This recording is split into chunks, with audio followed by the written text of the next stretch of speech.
مفتی صاحب السلام علیکم، میں حبیب کوئٹہ سے، کیا خواجہ سرا شیمیل جو تبلیغ میں جا رہے ہیں ان کے لیے کیا حکم ہے؟ دین کی خدمت کر سکتے ہیں؟ یہ سوال بنو سے بھی ایک صاحب نے پوچھا تھا کچھ دن پہلے، شاید کمنٹ میں ہی کہیں پوچھا تھا، تو انہوں نے کہا تھا کہ ہمارے یہاں بہت زیادہ یہ مسئلہ زیر بحث ہے اور بہت زیادہ اس پہ ڈسکشن ہو رہی ہے۔ انہوں نے لکھا تھا کہ مفتی صاحب میرا نام محمد یاسین ہے، میں بنو ٹاؤن شپ سے تعلق رکھتا ہوں۔ میرا سوال یہ کہ جو ہجڑے ہیں کیا یہ تبلیغ میں جا سکتے ہیں یا نہیں؟ ہمارے علاقے کے میں سوشل میڈیا پر علماء کا ایک ہنگامہ کھڑا ہے، کوئی کہتا ہے جا سکتے ہیں، کوئی کہتا ہے کہ نہیں جا سکتے، وضاحت فرمائیں۔ تو اس کے بارے میں تفصیل یہ کہ دیکھیں، اگر خواجہ سرا ہے تو اگر وہ عورت ہے، جو خواجہ سرا ہوتا ہے نا، یعنی حقیقی خواجہ سرا، ہمارے ہاں جو اکثر خواجہ سرا ہوتے ہیں یہ تو یا مرد ہوتے ہیں یا عورتیں ہوتی ہیں، تو اگر وہ عورت ہے تو عورتوں کی جماعت میں جا سکتی ہے، اور اگر وہ مرد ہے تو مردوں کی جماعت میں جا سکتا ہے۔ تو یہ ڈیپینڈ کرتا ہے، اب ظاہر ہے کہ یہ وہ خود ہی بتا سکتا ہے، جو بھی خواجہ سرا ہے وہ یہ خود بتا سکتا ہے کہ بھائی میں حقیقت میں کیا ہوں، میں مرد ہوں یا عورت ہوں، یا اگر وہ اس کے اندر وہ یعنی ایسا ہے جس کو شریعت خنثی کہتی ہے، انٹر سیکس ہے، تو پھر اس میں اس چیز کو دیکھا جاتا ہے کہ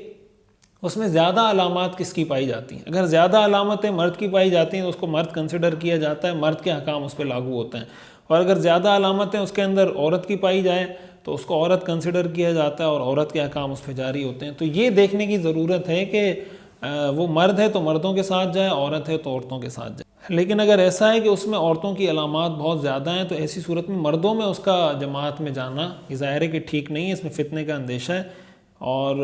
اب تو ان کی الگ سے جماعتیں بھی جاتی ہیں، یعنی تبلیغی جماعت میں ان کے لیے الگ بھی ایک ایسا سیٹ اپ رکھا گیا کہ جس جماعت میں سارے یہی حضرات ہوتے ہیں، یہ اپنی کمیونٹی کے پاس جا کے تبلیغ کرتے ہیں، تو پھر اسی جماعت کے اندر یہ جائیں اور اس جماعت میں نکل کر اپنی کمیونٹی کے اندر تبلیغ کریں۔ عرض یہ کہ کیا غیر حافظ جماعت پڑھا سکتا ہے اگرچہ حافظ جماعت میں موجود ہو؟ میں نے سنا ہے کہ اگر حافظ جماعت میں موجود ہو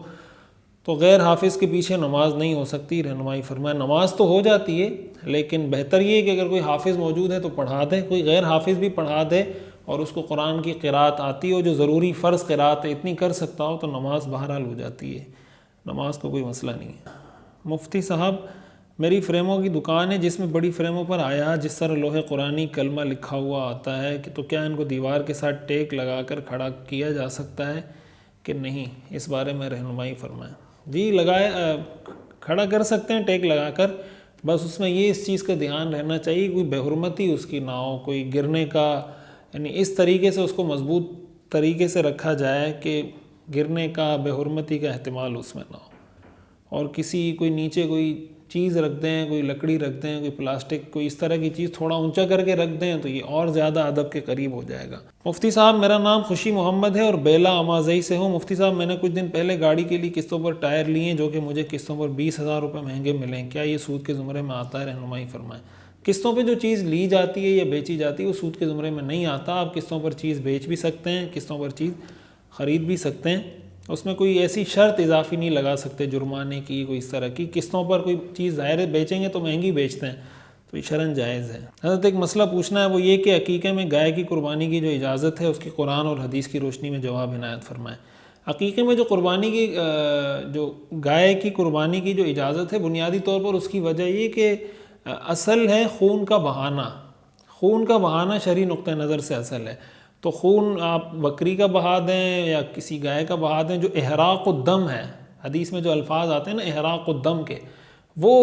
مفہوم پورا ہو جاتا ہے، تو وہ گائے کے اندر بھی پورا ہو جاتا ہے اور بکری کے اندر بھی پورا ہو جاتا ہے۔ اور یہ سارے وہ جانور ہیں جن کی قربانی جائز ہے، جیسے قرآن کریم میں آتا ہے نا ثمانیۃ ازواج من الضأن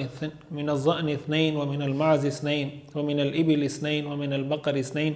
یہ 8 وہ جانور ہیں جن کی قربانی ہوتی ہے، تو جب قربانی ہوتی ہے تو ان کا عقیقہ بھی کیا جا سکتا ہے۔